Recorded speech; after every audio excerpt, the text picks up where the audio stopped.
Existem três formas, né, que essas presenças se utilizam para nos influenciar. A primeira delas é o que nós chamamos de alucinações, ou também conhecido como distúrbio da senso-percepção.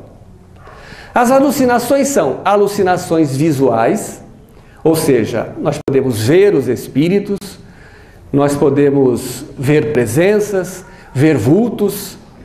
Alucinações auditivas, as pessoas que ouvem barulhos, ouvem passos, ouvem sons de objetos caindo, sons de portas se abrindo, fechando, ouvem vozes, ouvem chamar o próprio nome, alucinação auditiva. Alucinação sinestésica. A sinestesia é a capacidade que nós temos de sentir as presenças. A outra forma que uma presença pode nos influenciar, que eu falei que eram três, a segunda forma, é através do que nós chamamos de distúrbio do juízo de realidade, ou também conhecido como delírios, na psiquiatria clássica, na psicologia clássica. No centro espírita é conhecido como intuição negativa. A intuição negativa é a capacidade, a habilidade que uma presença possui para colocar o pensamento dela aonde nasce o nosso pensamento. Muitos de nós, até espíritas mesmo, que conhecem sobre o assunto, que estudam, que leiam, que até trabalham, né, com a mediunidade, frequentemente não imaginam que estão manipulando o pensamento alheio quando tem uma intuição negativa. Eu me lembro que certa vez eu atendi uma paciente e ela chegou no consultório e a sua queixa era a dificuldade que ela tinha para se relacionar com o marido. Que, aliás, é uma coisa difícil hoje, né?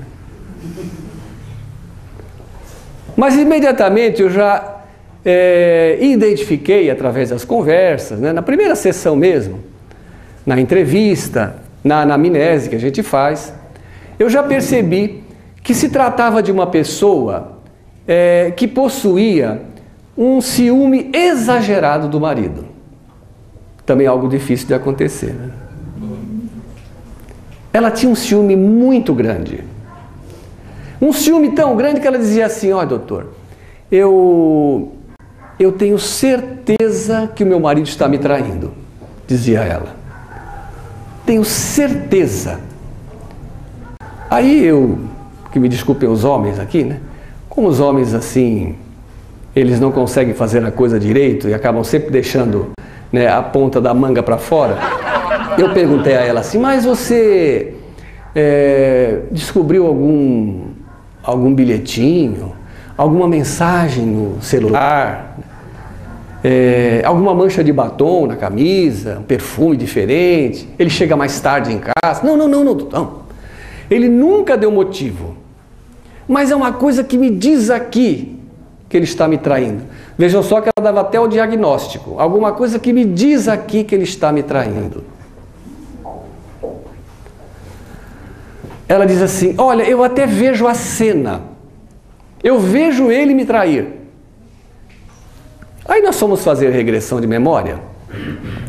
E numa das vidas que ela regrediu na terapia, ela foi uma mulher no passado e ela era casada e ela gostava muito do marido. Era apaixonada pelo marido. E o marido também, ela dizia que o marido também gostava, apaixonado por ela. Eles eram um casal assim perfeitos, um casal assim invejado pelos outros. Tanto que certa vez vieram dizer para ela que o marido estava lhe traindo, lá no passado, né? A princípio ela nem acreditou naquilo, ela atribuiu aquilo a fofocas, né? A inveja dos outros, pelo fato dela ser feliz no casamento, pelo fato de eles se amarem muito. Mas ela ficou com aquilo atrás da orelha. Você sabe como é que é mulher, né? Colocou um negocinho aqui, é difícil tirar. E ela ficou pensando naquilo, até que, determinada época, ela começou a seguir o marido. Então o marido saía de casa para trabalhar e ela, né, se esgueirava pelas vielas e pelas ruas observando algum comportamento, né? Alguma atitude suspeita do marido. Durante um tempo ela fez isso, até que certa vez ela viu o marido entrar numa casa. E uma casa que ela não conhecia, uma casa suspeita. E ela já ficou nervosa, tremendo.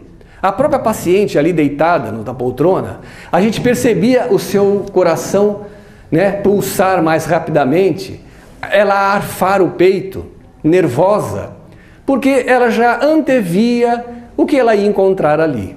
Porque aquela história ela já conhecia, estava no seu inconsciente do passado. E aquilo se concretizou, ela entra na casa e ela surpreende o marido, né, com uma outra mulher nos braços. Ela fica fora de si, fica enlouquecida, ela perde a própria razão. E ela então consegue lá uma faca, que eu não sei como, e ela então mata a amante e depois ela passa a faca no próprio pescoço e morre. E termina ali a história do passado trágica da paciente.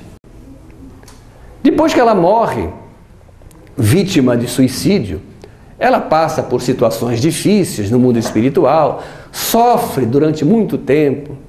E quando estávamos terminando a regressão, ela diz assim, ela está aqui. A paciente ainda deitada, de olhos fechados, diz, ela está aqui. Ela quem? A mulher que eu matei.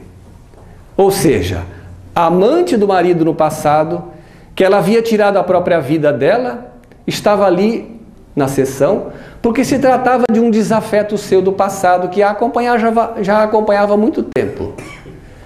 E ela dizia assim, ela está aqui e o semblante dela é de ódio, de raiva. Disse a paciente, pergunte a ela o que ela deseja com você. Por qual razão ela está na sua vida? Por qual razão ela está aqui na sessão? Passado alguns segundos ela responde assim, ela está dizendo que ela não vai me dar sossego, que ela não vai me dar tréguas em momento nenhum. Não adianta eu ficar querendo lembrar do meu passado, ficar lendo esses livros, ficar fazendo oração, porque nada vai demover ela da obstinação que ela tem de vingar-se do que ela havia feito a ela. E a paciente disse assim, que a presença disse a ela, que ela nem sabia que ele era casado. E ela foi lá, entrou lá e tirou a própria vida dela. Aí eu disse para a paciente, e o que você acha então que você poderia pedir a ela, no sentido de que ela pudesse deixar você, que ela pudesse seguir o caminho dela? Aí ela disse assim, perdão, então faça isso, peça perdão. Mostra a ela o seu sincero arrependimento, mostra a ela que você não é mais aquela pessoa do passado, louca, desesperada, mostra a ela que você hoje está empenhada em se modificar, em se transformar, que você está inclusive aqui na terapia, buscando ajuda para isso. E ela então pede perdão, emocionada, chega a derramar algumas lágrimas, e a presença então, obviamente já cansada daquela vingança, cansada de armazenar em seu coração aquele sentimento de ódio, acaba então perdoando a paciente e resolve aceitar a ajuda das presenças boas que estavam ali. Terminada então a regressão, a paciente sentou, abriu os olhos e disse assim, meu Deus, eu estava com ciúme do marido errado.